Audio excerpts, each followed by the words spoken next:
Hola, hoy vamos a hablar de los complementos directos, los verbos saber y conocer, y un poco sobre Cervantes y su obra maestra, Don Quixote. Today we're going to talk about three topics.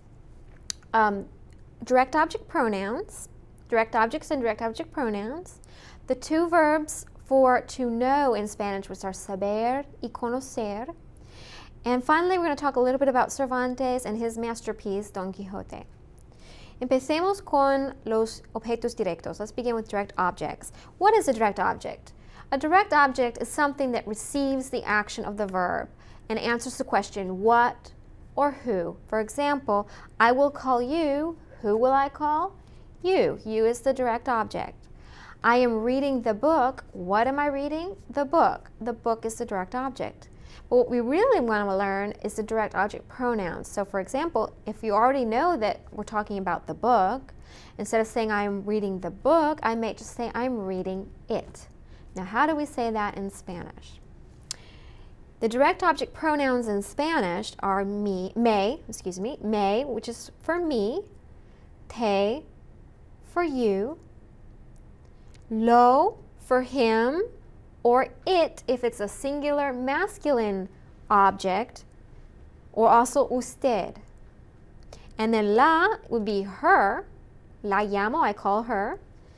It if it's a feminine singular object that you're talking about, and also usted if it's a female. Then the plural ones, nos would stand for us, os would stand for all of you, the informal plural you. Los would be them, for example, the papers, los papeles, them would be los. Ustedes, also for the plural you. And then las would be them if you're talking about something feminine and plural, like las revistas, the magazines, or las cartas, the letters. If I'm saying I'm writing the letters, to say I'm writing them, you would use las escribo. I write the letters. Okay, let's go through them one more time. Repite: me, te, lo, la, nos, os, los, las. Okay, me conoces? What does that mean? Me conoces means do you know me? Who do you know? Me. Okay, te voy a llamar. Te voy a llamar. I'm going to call you. Now, as far as where you place the direct object pronoun, it's a little different than in English. In Spanish, you place the direct object pronoun right before the conjugated verb. Te voy is the conjugated verb, te voy a llamar. You also have the option, if there is an infinitive is a non-conjugated verb, if there is an infinitive, you can say voy a llamarte. All together, one little word, voy a llamarte. And they mean the same thing. Te voy a llamar, voy a llamarte. Now, if you want to say I'm not going to call you, the no comes before the direct object. No te voy a llamar. No voy a llamarte. Okay. But normally, it goes right in front of the conjugated verb. Compro means I buy. Yo lo compro. I buy it, meaning the book, for example, the textbook. El libro de texto, lo compro. I buy it. La compro, I buy the magazine. Compro la revista. Yo la compro. It goes right before the conjugated verb. La compro. Okay, nos invitas a la fiesta? Will you invite us to the party? Nos invitas a la fiesta? Are you going to invite us to the party? Os llamo más tarde. I'll call all of you later. Okay, os llamo más tarde. Los necesito, for example, los could represent, for example, los papeles, the papers. I need the papers. If we know we're talking about the papers, I would just say, yo los necesito. I need them. O yo las necesito, las cartas, the letters, las cartas. Yo las necesito. Bien, vamos a practicar un poquito más con los complementos directos. Here we're just going to use the for that mean for it or for them. Okay, now we're going to do an exercise that uses lo, la, los, or las to replace it or them in English. Okay, por ejemplo, an example. ¿Cómo prefieres las hamburguesas? ¿Con queso o sin queso? How do you prefer, there's the stem changing verb, prefiere. How do you prefer your hamburgers? With cheese or without cheese? Now when you're answering, you don't have to say las hamburguesas again. You can just say las. Las prefiero con queso. So las replaces las hamburguesas. It's shorter, right? Bien. Okay. ¿Cómo bebes el té frío? ¿Con azúcar o sin azúcar? How do you drink your iced tea? With sugar or without sugar? Now, which pronoun are we going to use? Lo, la, los, or las? El té frío is masculine and singular, so therefore you're going to use lo. ¿Cómo bebes el té frío? Lo bebo con azúcar. Bien, número 2. ¿Cómo prefieres las ensaladas? ¿Con aderezo francés o con aderezo italiano? How do you prefer salads? With French dressing or with Italian dressing? Aderezo means dressing. So just like the hamburgers, we're going to say las prefiero con aderezo italiano. Me gusta mucho el aderezo italiano. Muy bien. Número 3. ¿Cómo comes el cereal? ¿Con bananas o sin bananas? Just like the té frío, it's masculine and singular, so it's lo como, I eat it, con bananas, with bananas.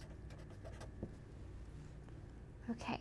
¿Cómo prefieres los huevos? ¿Revueltos o fritos? Los huevos is just going to be los, because it's masculine and plural. Los prefiero revueltos. I prefer them scrambled. ¿Cómo bebes el café? ¿Con azúcar, con leche, o solo? There's many ways to take your coffee. You can take your coffee with sugar and milk, with just milk. Solo means black coffee, just coffee. Café solo in Spain normally means like an espresso without any milk or anything. So, ¿cómo bebes el café? Lo bebo con leche. I drink it with milk. Café con leche. ¿Cómo comes las patatas al horno? ¿Con mantequilla o con margarina?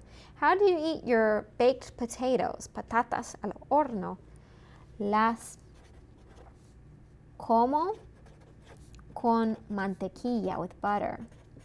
I eat them with butter, mantequilla. Y finalmente, número 7. ¿Cómo prefieres el helado? ¿Con fruta o sin fruta? Lo prefiero con fruta. Muy bien. A continuación, vamos a ver los verbos saber y conocer. Next, we're going to do the verbs saber and conocer. There are 2 verbs for to know in Spanish, saber y conocer. Let's see how they're conjugated. They just happen to both be irregular in the yo form. So let's go to saber. Repite, por favor. Sé. Sabes. Sabe. Sabemos. Sabéis. Saben. One more time. Yo sé. Tú sabes. Él sabe. Nosotros sabemos. Vosotros sabéis. Ellos saben. You see, it's irregular in the yo form. Conocer. Yo conozco. Tú conoces. Él conoce. Nosotros conocemos. Vosotros conocéis. Ellos conocen. Conozco.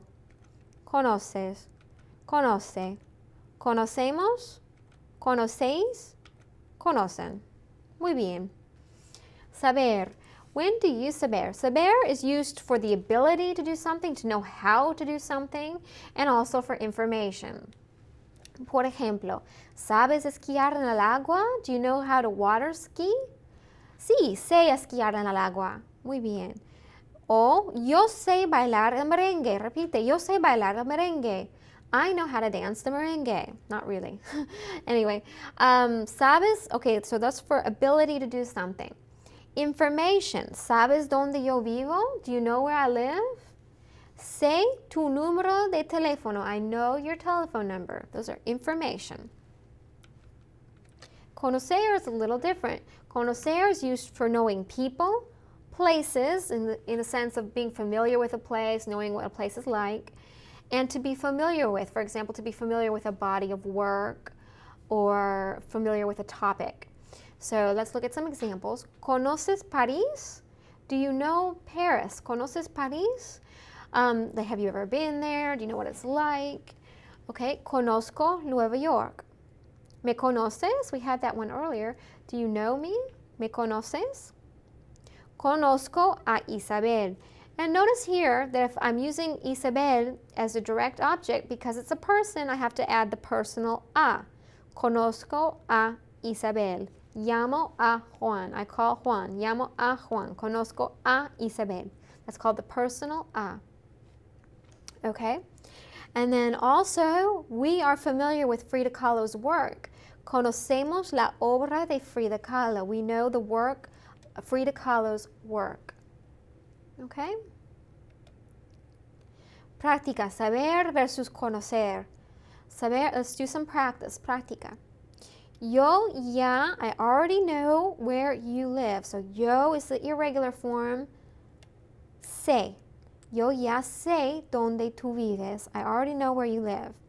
Usted, do you know my sister Gabriela? Usted conoce a mi hermana Gabriela?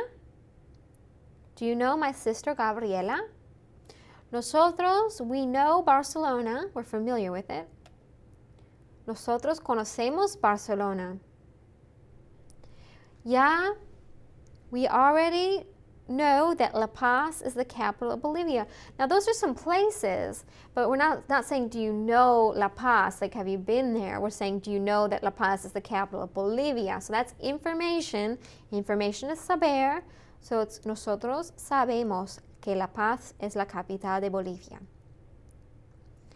¿Y tú?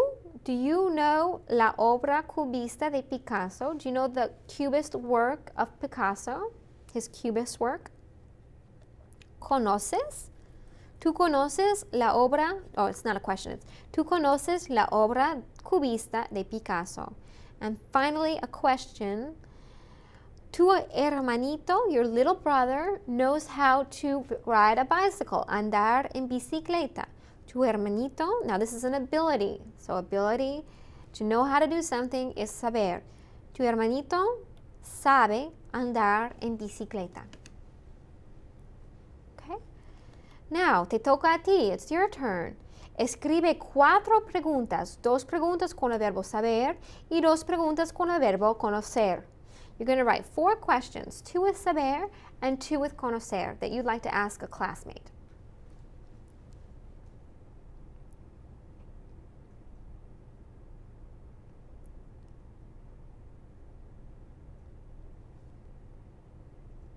Okay, here are some examples. ¿Sabes hacer surf? Do you know how to surf? ¿Sabes hacer surf? ¿Sabes dónde está el Museo Picasso? Do you know where the Picasso Museum is? Está en Barcelona. It's in Barcelona. ¿Conoces Miami? Do you know Miami? ¿Conoces Miami? ¿Conoces el aeropuerto JFK? Do you know JFK? Have you been there? Are you familiar with it? Okay. JFK. Bien. Ok, a continuación vamos a hablar un poquito sobre Cervantes y Don Quijote. Ahora vamos a hablar un poquito sobre Miguel de Cervantes, uno de los escritores más importantes de España y del mundo. Today we're going to talk a little bit about Miguel de Cervantes, one of the most important writers of Spain and of the world. Ok, algunos datos sobre Don Quijote. A few facts about Don Quijote. DQ.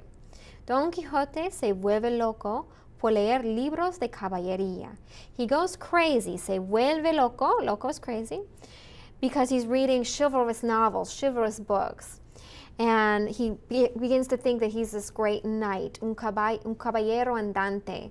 And he takes his squire, su escudero y amigo Sancho Panza, and they go off to have adventures in La Mancha part of region of Spain. One of the most important episodes in the book is when he sees the windmills and he thinks they're giants, so he attacks the windmills. He also has a lady that he serves. Su dama se llama Dulcinea. Her name is Dulcinea. She's really just a normal woman, but he thinks she's a fine lady. And su caballo se llama Rocinante. His horse is called Rocinante. There's a little picture of Don Quixote y Rocinante. He has tiene su lanza, he has his lance. Más sobre Don Quixote. Man of La Mancha es un musical sobre la historia de Don Quixote. I don't know if you've ever had a chance to see Man of La Mancha. It's a musical about the story of Don Quixote. The most important song from this musical is The Impossible Dream, which really embodies the essence of Don Quixote. La primera parte fue publicada en 1605. The first part was published in 1605 y la segunda en 1615, 1615. For many people, this is the most important, or this is actually the first modern novel. And Cervantes se murió en 1616, el mismo día como Shakespeare. We talked about that before when we talked about Sant Jordi in Barcelona. They celebrate by giving flowers and books to commemorate Cervantes and Shakespeare. Okay, here on the map you can see where La Mancha is. It's really pretty much in the center of the country, el país de España, La Mancha, aquí. Okay, and then Don Quixote is many quotes sayings come from Don Quixote. Here are just a few of the most common. Can we ever have too much of a good thing? The sky is the limit. To give the devil his due. Every dog has his day. Within a stone's throw of it. A closed mouth catches no flies. I'll turn over a new leaf. Birds of a feather flock together. Honesty's the best policy. Think before thou speakest. Bueno, ya estamos para hoy. En la próxima sesión vamos a repasar todo para el examen número 3. Gracias, hasta luego.